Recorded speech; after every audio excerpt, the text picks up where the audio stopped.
I think a lot of this is like what you're talking about with those guys on the panels. This is a tug of war about standards and effort.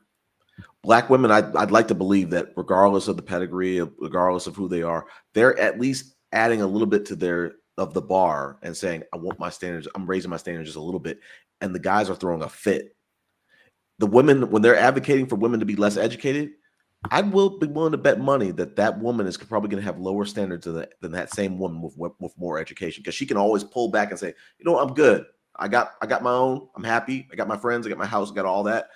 Versus the woman who can't pay the bills, who's struggling as the economy turns. It's a very dangerous. It's very, in my opinion, it's very dangerous rhetoric to be discouraging women from education, saying, I'd rather have the woman. I'd rather have you if you weren't as educated. I'd rather have you as you weren't if you weren't as independent. That's dangerous to be spreading that stuff. Okay. But Where I agree with mistaken is that perspective of the men can sometimes be one sided, right? I will agree with that. I agree with that. Here's partially my issue. The framing of some of the things that you're saying can is the main issue that most men have.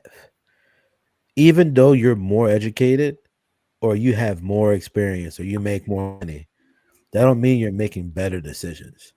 And oftentimes, a lot of the women that are actually getting education, or in this case, for this argument, degrees, right? They're usually marrying men that they're in close proximity to, just like everybody else.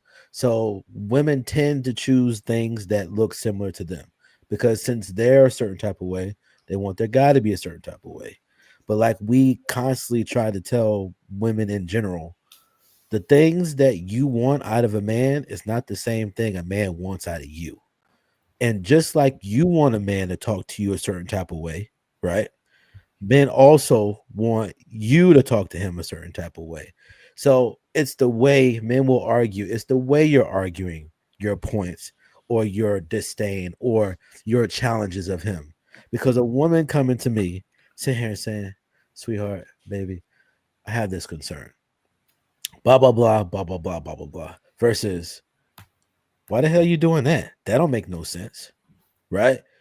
You're still challenging or trying to make yourself heard because you have a concern. But how you articulate that thing works massively in your favor. Same thing with a guy. If a guy wants to try to get some things to you and he says, what the hell is your problem? Sit your ass down, right? Versus, sweetheart, why you acting like this? Well, can you explain what's happening, what's going on? You may get a dramatically different response based upon, you know what I'm saying, how you might be feeling at the time. So I think if we would give more credence to actually believing that there might be some credence to what both men and women are saying, we can actually get somewhere. But like you already agree, we spend way too much time discrediting each other instead of giving each other the actual true tools to the test so that we can actually start winning. Because I don't think women's education is the problem. I think it's the mentality that's the issue. The issue of you thinking that just because you got a degree, you deserve a man with a degree. And that because you have a degree and you have more money, if you're dating a man that doesn't have the same thing that you have, you consider it as dating down. That is a mentality and a thought process that doesn't exist on the flip. If a man has a degree and he has money and he has all of those things, he's not telling himself that he's dating down. He's just saying, I'm talking to a woman. That doesn't mean that he won't date, marry, or be in relationship with a woman that has a degree or money. But when men are talking about committing to a woman, he wants the least barrier of entry. And if you continue to give him something to be stressed about when he's already going to be distressed because of the design of his life, he's not going to pick you more than likely. He's Hey, not. HG, real quick, can you speak on being equally yoked? Because the way I heard that, it just sounded like he wasn't equally yoked with her, right, and she recognized that misalignment. right. So so are you able? Can you articulate on that just a little bit for me? Equally yoked. most people ain't spiritual and they ain't religious and they don't believe in the Bible. It That's don't the even reason So why let me hold on. say something Equally real fast. yoked is not just religious based because you we have a bunch we, of we Christians understand it's not just for it. religious base, but you got it from where? A So religious the base. word. Let me can No, I that explain this term, real fast? Let me just that say this real term fast. equally yoked is from the Bible. But when Yeah. we're talking about Yes, which is a compatibility, religious base. Compatibility but is what we're talking about. compatibility is really more along what that is about.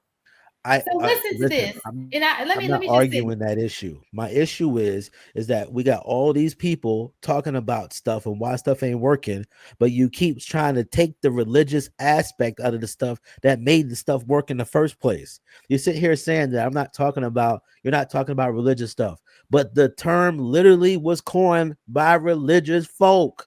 So you have well, to he used that understand that word. there is a history to the reason why people repeat certain things. They repeat a lot of the stuff that work. And the thing is how can two walk together unless they agree?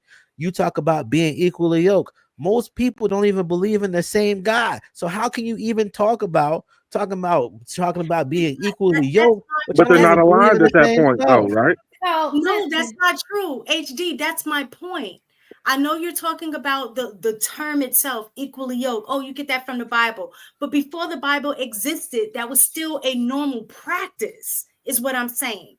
Typically, you just historically and even now, you typically marry people that are in alignment. They either from the same family, same religion, Right. same values, same education, things like Mistaken. that. Hold on, You're, hold on. you're literally proving the exact point that I'm making. Right. No So matter I whether think you you said it believe in the wrong then, religious HD. aspect, y'all not hold even on. on the same wavelength. HD, Yeah, right. but that's not what you're saying that now, HD. But the point you were That's talking not about what you before, were you saying. weren't saying What I'm that. saying is the equally yoked part, right? It's just a term from the Bible. I get that. But applying it to real world situations, we're really talking about compatibility, having the same, or character, moral things, values, things like that. That's what it is So really about. Because you can be a Christian, and like I said, Christians have a high divorce rate as well. So it's not just about religion, it's still about the compatibility piece. Well, Go let me ahead. so ask you a quick question right quick. oh, Do you think that equally yoked means that you guys need to be the same? No. okay, and it's not a look. Example that I heard is just like this. It said what yoking is that you have the two animals, that are, I don't know what the word yoked together. And the idea is basically if, let's say, one's left leg is weak, the other one might have a strong right leg. So they're still able to move in the same direction versus both of them being, strong minded, and one's trying to go this way and one's trying to go that way. They don't move anywhere. So Okay. equally yoke is finding that balance between what you need and what that other person needs. You pull those things together so both of y'all can move in the same direction to whatever that goal is or whatever that purpose is. So, with that being said, I agree with that idea, right? Because that's the reason why I asked the question. So If what? that's the case, Okay. why is it that when women are talking about their standards, they're Mhm. looking for a equal instead of somebody either greater or less than them?